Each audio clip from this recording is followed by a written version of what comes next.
Sir ஒரு tea.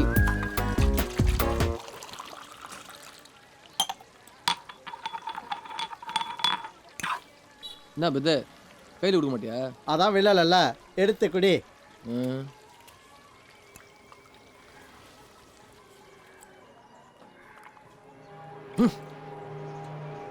இதே கழுவுன தண்ணியிலே திருப்பி திருப்பி கழுவி கொடுத்துனுக்குற.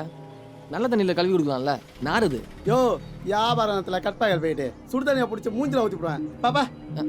அதே சுடு தண்ணி இந்த கிளாஸ்ல ஊற்றி கழுவி கொடுத்துக்கலாம்ல. எப்ப தம்பி டீ கடைக்கு வந்தோமா டீயை குடிச்சோமா போனோமான்னு இல்லாம ஒரு டீ கடைக்கும் இப்படி ஒரு கிழவன். நான் அப்புறம் வச்சுக்கிறேன்.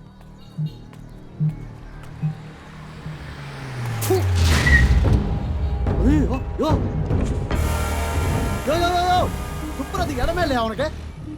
ஓனர் கார் மேல துப்புற. என்னடா பிரச்சனை பாருங்கண்ணா, வந்ததுலேருந்து பில்லாக பண்ணிட்டு இருக்கான். நான் ஒன்றும் பண்ணலண்ணா. எப்படி இந்த கடைக்கு நீ தான் ஓனரு. வியாபாரம் நல்லா போயிட்டு இருக்கலண்ணா. ஒரு டீக்கு 10 ரூபா வாங்குறீங்கண்ணா. 2 ரூபா ஆள் கூலி, 3 ரூபா இன்வெஸ்ட்மெண்ட், மிச்சம் கையில் 5 ரூபா நிற்குதுல்லண்ணா. எத்தனை பேர் வந்து டீ குடிக்கிறாங்க. கழுவுன தண்ணியிலே திருப்பி திருப்பி கிளாஸை கழுவுறான். வாயிலே வைக்க முடியல. மட்டமான டீ தூள்.